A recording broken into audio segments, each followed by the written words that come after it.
My wife finished her glass of wine and poured a second glass as we sat on our terrace enjoying the beautiful spring evening. I let out a large cloud of cold smoke and watched it flutter in the wind. "I'm not going to Chicago next month, Joe." I looked at her in surprise.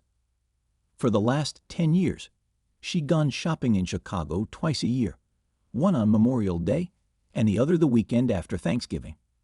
She liked to spend my money on the Magnificent Mile or wherever else the fashionistas went shopping in those days. "Why is that?"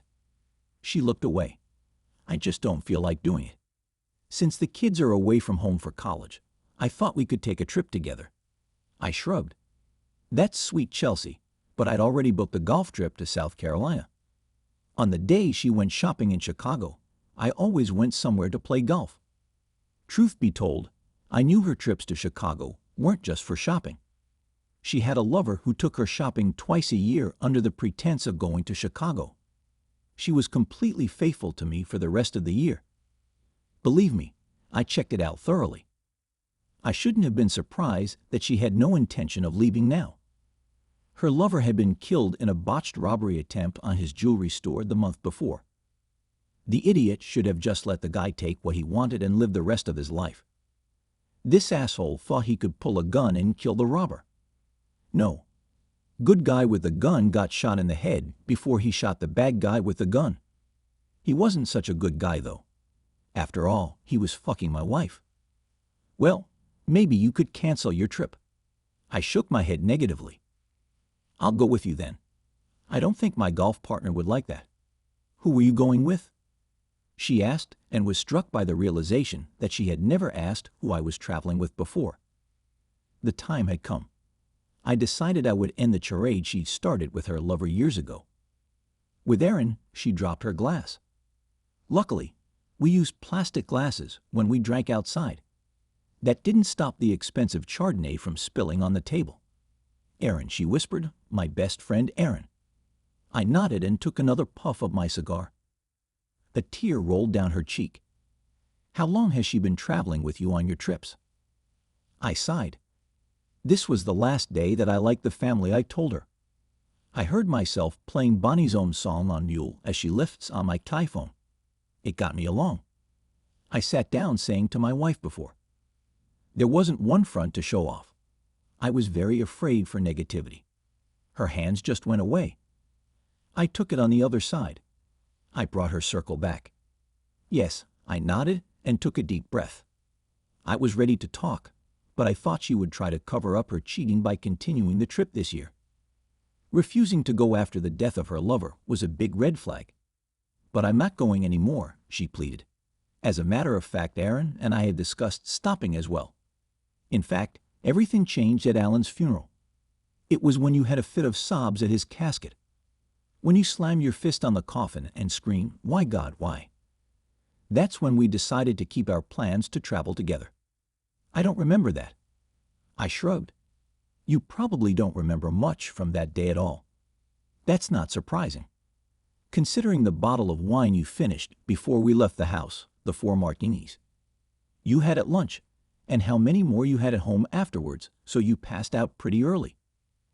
I didn't mean to disrespect you. I laughed. Really? Forget the funeral. You slept with your best friend's husband for 10 years, but you didn't mean to disrespect me. You're delusional. How did you know? I noticed she didn't apologize or ask for my forgiveness. Oh, that was easy. He told his wife that there was a diamond show in Chicago that he was going to attend that first time. It was actually a happy accident that Aaron mentioned to me that he would be out of town. I'm not sure if you remember, but we invited them over for a barbecue. You ordered more drinks and he went to the bathroom.